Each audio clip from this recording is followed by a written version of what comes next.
प्रिय मित्रों, आज हम श्रीमद् भगवत गीता जी के अध्याय नंबर 3 का श्लोक नंबर 5 को समझने का प्रयास करेंगे। वह कौन सी अवस्था है जो हमें कर्मों के बंधन से मुक्त करती है, और वह कौन सी अवस्था है जिसमें मनुष्य क्षण मात्र भी कर्मों के बंधन से मुक्त नहीं है। अगर आपने अभी तक चैनल को सब्सक्राइब नहीं किया है, जल्दी से सब्सक्राइब करें, बेल आइकन के बटन को दबाएं। अगर अच्छा लगे तो आगे से आगे शेयर करें। तो आइए बिना देर करें आज के विषय पर विचार करते हैं। न हि कश्चित् क्षणमपि जातु तिष्ठत्य कर्म कृत कार्यते ह्यवशः कर्म सर्वः प्रकृति जैर्गुणैः। न हि कश्चित् क्षणमपि जातु तिष्ठत्य कर्म कृत। कर्म योग, ज्ञान योग और भक्ति योग किसी भी मार्ग में साधक कर्म किए बिना नहीं रह सकता। यहाँ कश्चित, क्षणम और जातु ये तीनों विलक्षण पद हैं। इनमें कश्चित पद का प्रयोग करके भगवान कहते हैं कि कोई भी मनुष्य कर्म किए बिना नहीं रहता, चाहे वह ज्ञानी हो या अज्ञानी। यद्यपि ज्ञानी का अपने कहलाने वाले शरीर के साथ कोई संबंध नहीं रहता, तथापि उसके कहलाने वाले शरीर से भी हरदम क्रिया होती रहती है। क्षणम पद का प्रयोग करके भगवान कहते हैं कि यद्यपि मनुष्य मैं हरदम कर्म करता हूं ऐसा नहीं मानता, तथापि जब तक वह शरीर के साथ अपना संबंध मानता है तब तक वह एक क्षण के लिए भी कर्म किए बिना नहीं रहता। जातु पद का प्रयोग करके भगवान यह कहते हैं कि जागृत, स्वप्न, सुषुप्ति, मूर्छा आदि किसी भी अवस्था में मनुष्य कर्म किए बिना नहीं रह सकता। इसका कारण भगवान इसी श्लोक के उत्तरार्ध में अवश्य पद से बताते हैं कि प्रकृति के परवश होने के कारण उसे कर्म करने ही पड़ते हैं। प्रकृति निरंतर परिवर्तनशील है, साधक को अपने लिए कुछ नहीं करना है। जो विहित कर्म सामने आ जाए उसे केवल दूसरों के हित की दृष्टि से कर देना है। परमात्म प्राप्ति का उद्देश्य होने से साधक निषिद्ध कर्म तो कर ही नहीं सकता। मैं बहुत से मनुष्य केवल स्थूल शरीर की क्रियाओं को कर्म मानते हैं, पर गीता मन की क्रियाओं को भी कर्म मानती है। गीता ने शारीरिक, वाचिक और मानसिक रूप से की गई मात्र क्रियाओं को कर्म माना है। शरीर व मनोभिर्यत कर्म प्रारभते नरः, गीता 18 का 15। जिन शारीरिक अथवा मानसिक क्रियाओं के साथ मनुष्य अपना संबंध मान लेता है, वे ही सब क्रियाएं कर्म बनकर उसे बांधने वाली होती हैं, अन्य क्रियाएं नहीं। मनुष्यों की एक ऐसी धारणा बनी हुई है जिसके अनुसार वे बच्चों का पालन पोषण तथा आजीविका, व्यापार, नौकरी, अध्यापन आदि को ही कर्म मानते हैं, और इनके अतिरिक्त खाना पीना, सोना, बैठना, चिंतन करना आदि को कर्म नहीं मानते। इसी कारण कई मनुष्य व्यापार आदि कर्मों को छोड़कर ऐसा मान लेते हैं कि मैं कर्म नहीं कर रहा हूं, परंतु यह उनकी भारी भूल है।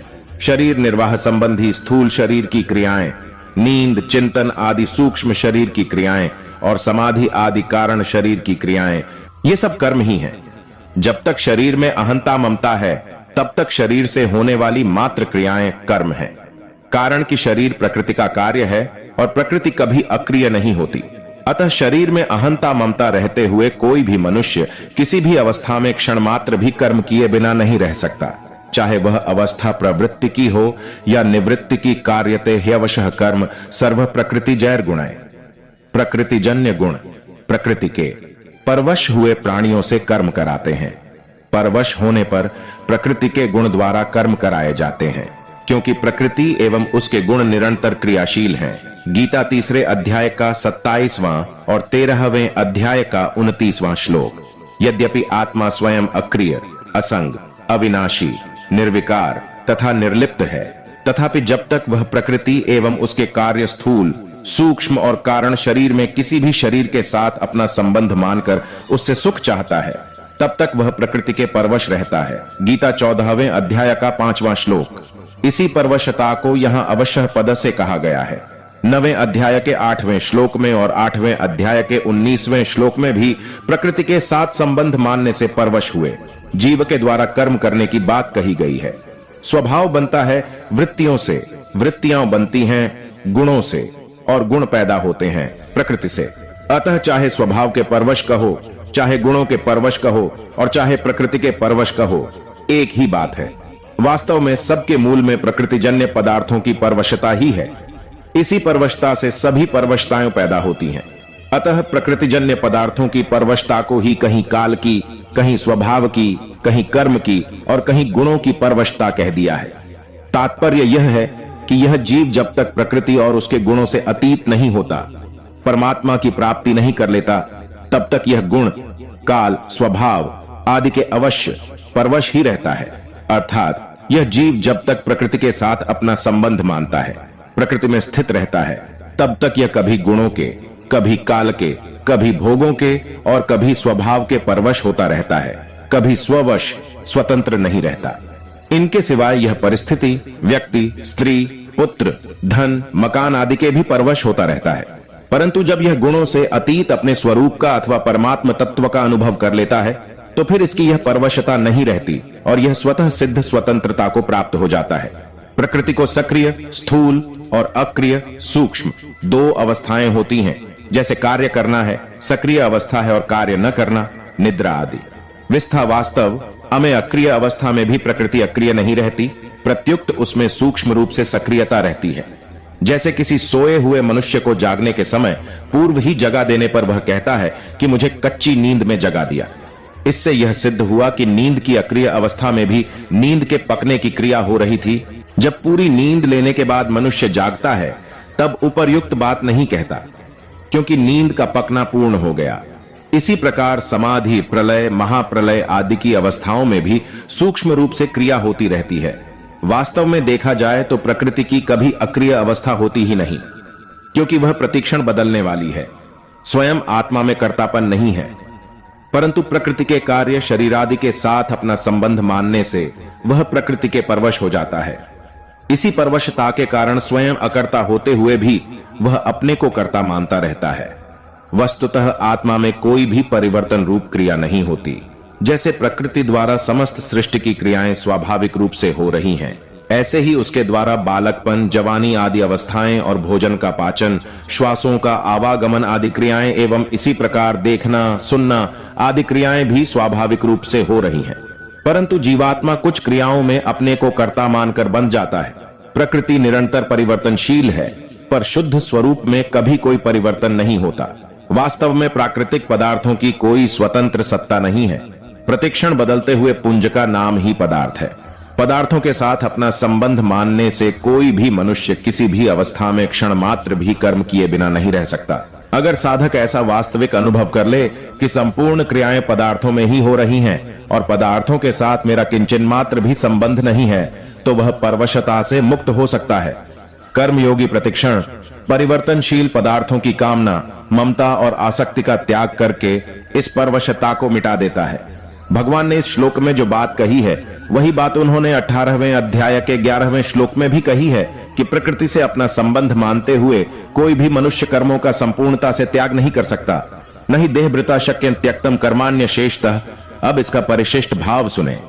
क्रिया मात्र केवल प्रकृति में ही होती है, परंतु प्रकृति के साथ अपना तादात्म्य स्वीकार करने से मनुष्य प्रकृतिजन्य गुणों के अधीन हो जाता है अवश्य, तथा उसका क्रिया के साथ संबंध हो जाता है। इसलिए प्रकृति के साथ अपना संबंध मानने वाला कोई भी मनुष्य जागृत, स्वप्न, सुषुप्ति, मूर्छा, समाधि तथा सर्ग, महासर्ग, प्रलय, महाप्रलय आदि किसी भी अवस्था में क्षण मात्र भी कर्म किए बिना नहीं रह सकता। अगर साधक ऐसा वास्तविक अनुभव कर ले कि संपूर्ण क्रियाएं पदार्थों में ही हो रही हैं और पदार्थों के साथ मेरा किंचिन मात्र भी संबंध नहीं है, तो वह परवशता से मुक्त हो सकता है। कर्मयोगी प्रतिक्षण परिवर्तनशील पदार्थों की कामना, ममता और आसक्ति का त्याग करके इस परवशता को मिटा देता है। भगवान ने इस श्लोक में जो बात कही है, वही बात उन्होंने 18वें अध्याय के 11वें श्लोक में भी कही है कि प्रकृति से अपना संबंध मानते हुए कोई भी मनुष्य कर्मों का संपूर्णता से त्याग नहीं कर सकता। न ही देह भृता शक्य व्यक्तम कर्माण्य शेषतः। अब इसका परिशिष्ट भाव सुनने। क्रिया मात्र केवल प्रकृति में ही होती है, परंतु प्रकृति के साथ अपना तादात्म्य स्वीकार करने से मनुष्य प्रकृतिजन्य गुणों के अधीन हो जाता है अवश्य, तथा उसका क्रिया के साथ संबंध हो जाता है। इसलिए प्रकृति के साथ अपना संबंध मानने वाला कोई भी मनुष्य जागृत, स्वप्न, सुषुप्ति, मूर्छा, समाधि तथा सर्ग, महासर्ग, प्रलय, महाप्रलय आदि किसी भी अवस्था में क्षण मात्र भी कर्म किए बिना नहीं रह सकता। सुषुप्ति, मूर्छा तथा समाधि अवस्था में क्रिया कैसे होती है? मनुष्य सोता हो और कोई उसको बीच में ही जगा दे तो वह कहता है कि मेरे को कच्ची नींद में जगा दिया। इससे सिद्ध होता है कि सुषुप्ति के समय भी नींद के पकने की क्रिया हो रही थी, ऐसे ही मूर्छा और समाधि के समय भी क्रिया होती है। पातंजल योग दर्शन में इस क्रिया को परिणाम नाम से कहा है। परिणाम का अर्थ है परिवर्तन की धारा अर्थात बदलने का प्रवाह। तात्पर्य है कि समाधि के आरंभ से लेकर व्युत्थान होने तक क्रिया होती रहती है। अगर क्रिया न हो तो व्युत्थान हो ही नहीं सकता। समाधि के समय परिणाम होता है और समाधि के अंत में व्युत्थान होता है। प्रकृति की संपूर्ण अवस्थाओं से अतीत है सहजावस्था अथवा सहज समाधि। सहजावस्था स्वरूप की होती है जिसमें किंचन मात्र भी कोई क्रिया नहीं है, क्रिया होनी संभव ही नहीं है। अतः सहजावस्था में परिणाम तथा व्युत्थान कभी होता ही नहीं, कारण की क्रियाएं प्रकृति विभाग में ही हैं, स्वरूप विभाग में नहीं। कार्यतः ह्यवशः कर्म कर्म करने में तो हम स्वतंत्र हैं, पर उनमें राग द्वेष करने में अथवा न करने में हम स्वतंत्र हैं। आज का विषय यहीं समाप्त होता है। आज के विषय पर आपकी क्या राय है, कमेंट बॉक्स अपनी राय जरूर बताएं। आने वाले विषय तक आपके मित्र को इजाजत दें। तब तक के लिए जय श्री कृष्ण।